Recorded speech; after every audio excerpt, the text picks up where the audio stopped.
1950년 9월 19일 대규모 인천 상륙작전이 성공적으로 이루어지자 북한군은 낙동강 전체 전선에서 흔들리기 시작하였습니다.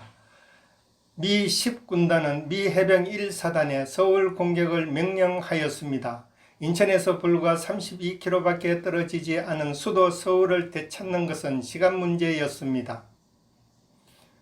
김포 지구의 미 5해병연대는 즉시 적절한 도하 지점을 선정하여 한강 도하를 준비하고 미 1해병연대는 영등포 이남 지역에 대한 작전 책임을 미 7사단에 인계한 후 한강선으로 진출하여 도하 준비를 서두르도록 명령하였습니다.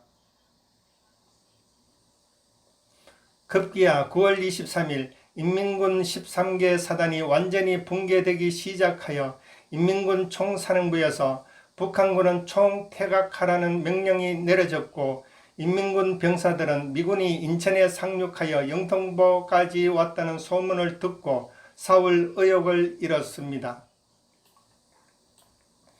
9월 27일 새벽 6시 10분에 중앙청에 북한 인공기가 내려지고 우리 해병대 2대대 6중대 1소대장 박정모 소위 양병수 1등병, 최국방 견습해병 등 세 용사가 감격의 태극기를 개양하였습니다.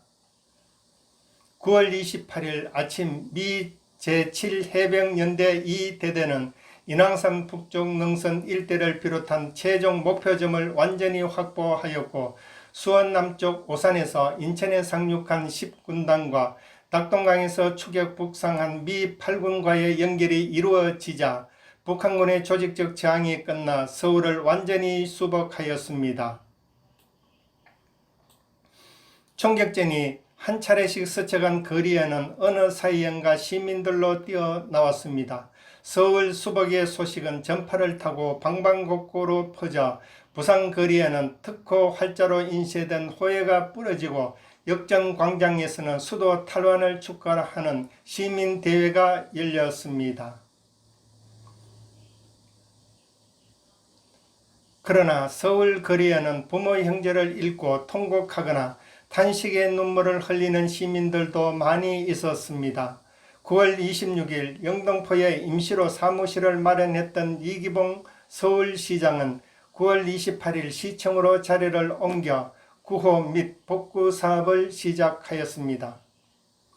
인천 상륙작전 시 아군의 손실은 인천으로부터 서울에 이르는 동안 가장 격렬한 전투를 치렀던 미 해병 1사단이 전사 415명, 부상 2029명, 실종 6명, 한국 해병대가 전사 97명, 부상 300여 명, 실종 16명, 미 7사단 32연대는 전사 66명, 부상 272명, 실종 16명이었고 국군과 유엔군의 총 손실은 약 4천여 명이었습니다.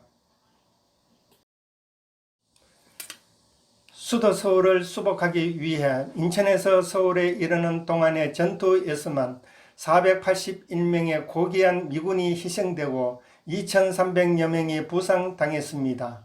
이름도 모르는 이역만리 남의 나라에 와서 희생된 그들이 있었기에 지금의 대한민국이 생존하게 된 것입니다.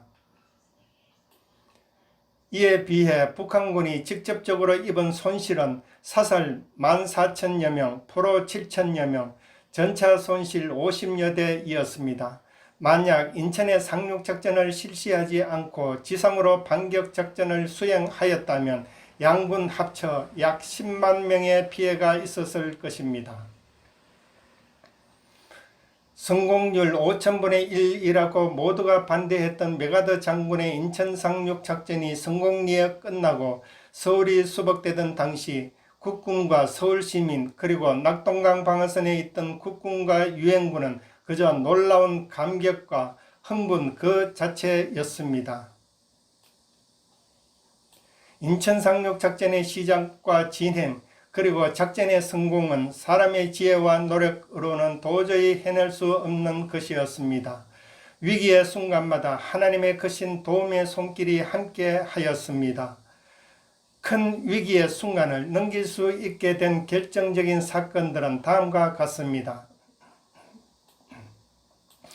첫째, 인천 상륙작전 3일 전 9월 12일 빼앗겼던 영천을 탈환하였습니다. 영천이 빼앗기면 미 전폭기가 뜨지 못하고 군 수품도 보급되지 못하며 현풍, 영산, 마산, 안강, 포항이 동시에 붕괴됩니다. 그러나 인천 상륙작전 3일 전 워커 장군으로부터 영천 탈환의 소식을 듣고 그 즉시 인천 상륙작전은 예정된 일정대로 추진되었습니다. 둘째, 9월 13일 인천 상륙작전 2일 전 인민군은 인천의 지형이 상륙 불가능하다는 생각에서 모든 전투 역량이 낙동강 전선에 투입되어 인민군 제18사단을 낙동강 전선의 외관으로 이동 투입하였습니다. 그러나 김일성의 예상과 달리 미 해병과 국군 해병이 월미도에 상륙하였고 인민군은 참패를 당하고 인천 상륙 작전은 성공하였습니다. 실로 한국전쟁의 흐름을 한순간에 뒤집어 놓았던 인천 상륙 작전은 유엔 총사령관 메가더 장군의 역작이라고 아니할 수 없습니다. 하나의 작전이 그 구상과 계획과 준비와 모든 실행의 모든 과정에서 지휘관 한 사람의 역할과 지도력에 이처럼 결정적으로 의존했던 경우를 근현대 전쟁사 속에서 두 번 다시 찾아보기가 어렵습니다. 만일 당시 우리나라에 미국과 같은 우방이 없었다면, 그리고 메가더와 같이 지략 있고 대담한 전쟁 영웅을 만나지 못했다면 당시 낙동강 전선의 아슬아슬한 위기 속에서 우리나라는 북한 인민군 앞에 무릎을 꿇을 수밖에 없었을 것이고 지금의 대한민국도 존재할 수 없었을 것입니다. 한편 부산 점령만을 목표로 맹공격을 실시하던 북한은 유엔군의 인천 상륙 작전과 반격으로 구름이 흩어지고 안개가 사라지는 것 같이 사방으로 후퇴를 거듭하였습니다. 인천 상륙 작전 이후 유엔군이 38도선에 이르렀을 당시 북한군은 급격히 붕괴되고 말았습니다. 8월 29일 정강 12시 서울 수복을 기념하는 환도식이 중앙청 내부 국회의사당에서 거행되었습니다.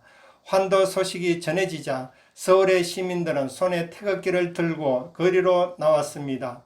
그러나 이날도 서울의 북동쪽 전선에서는 새벽부터 역습하며 공격하는 적과 미 해병대 사이에 전투가 벌어졌습니다.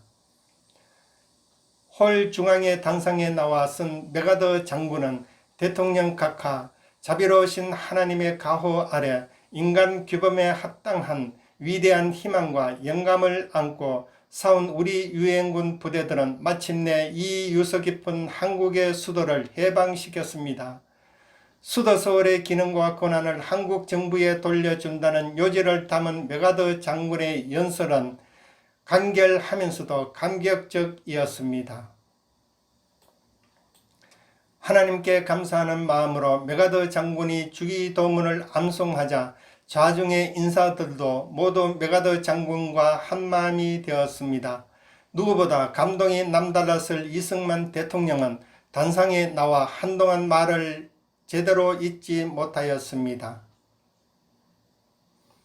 이승만 대통령은 메가더 장군과 다른 제복의 참석자들을 둘러보면서 유엔군의 노고에 대한 사의를 표명하고 메가더 장군에게 태극 무공 훈장을 수여하였습니다.